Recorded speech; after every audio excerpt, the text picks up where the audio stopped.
Let me ask you something. Have you ever had the feeling that your life isn't random? Not in a dramatic movie way, but quietly. Like certain events were placed in your path, certain people, certain struggles, certain talents you didn't choose, omita, but somehow carry. What if your soul came into this world with a blueprint? Not a rigid destiny, not a prison, but a deep internal design, a spiritual DNA, guiding your experiences, lessons, and growth. Ancient cultures believed this without hesitation. The Egyptians called it the Ba and Ka, different layers of the soul with specific purposes. In Hindu philosophy, it was Dharma, your natural path. Plato spoke of the soul choosing its life before birth. Modern language forgot this idea, but the experience never left. That quiet inner pull, that sense of this feels right or this isn't me, that voice that doesn't shout but knows. What if that voice is your soul remembering its original design? Today, we're not talking about fate or superstition. We're talking about patterns, psychological, spiritual, even biological, and that point to one idea. You didn't arrive empty. You arrived encoded. And the reason so many people feel lost today isn't because they lack purpose. It's because they've forgotten how to read their own blueprint. So the question isn't, what is my purpose? The real question is, what have I been ignoring? Here's where things get interesting. Have you noticed how some fears make no sense? Or why certain places feel familiar? Even if you've never been there? Why some skills feel natural and while others feel forced? Psychology calls it conditioning. Genetics calls it inheritance.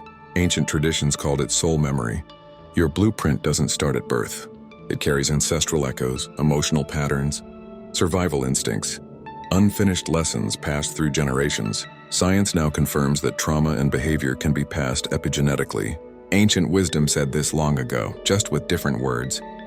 But it goes deeper.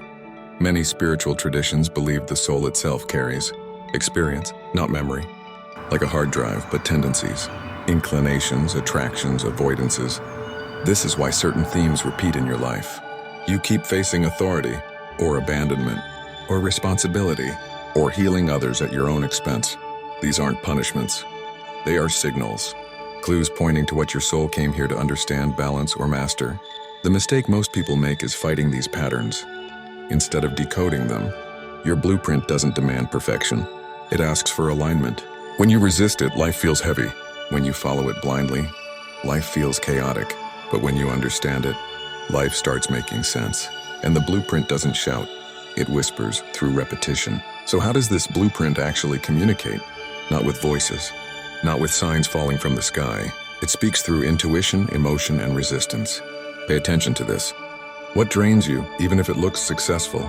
What energizes you, even if it makes no logical sense? Your soul uses energy as its language. That sudden discomfort when you say yes but mean no. That calm clarity when you choose something uncertain but true. That pattern of doors closing when you're forcing the wrong direction. This is not bad luck. It's feedback. Modern life trains us to override this system, to think louder than we feel, to obey expectations over instincts. But the blueprint doesn't disappear. It waits. And when ignored too long, it manifests as anxiety, emptiness, burnout, or the haunting feeling that you're living someone else's life. The goal isn't to escape struggle. The goal is to struggle for the right reasons.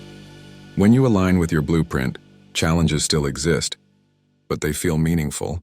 You grow instead of shrink, and slowly your life begins to feel like it fits.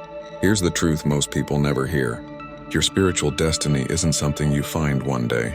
It's something you activate by noticing patterns instead of suppressing them, by listening instead of numbing, by choosing honesty over comfort. Your blueprint reveals itself through action, not big dramatic leaps, but small, consistent alignment. Saying no when your body tightens, saying yes when your intuition softens, letting go of identities that kept you safe but small. This is how purpose unfolds, not as a single mission, but as a direction. And the moment you stop asking, what should I be? And start asking, what feels true? Everything changes. The soul doesn't rush, it remembers. And when you remember too, life stops feeling random. It starts feeling intentional. So maybe the blueprint was never forgotten. Maybe you're just ready to read it now.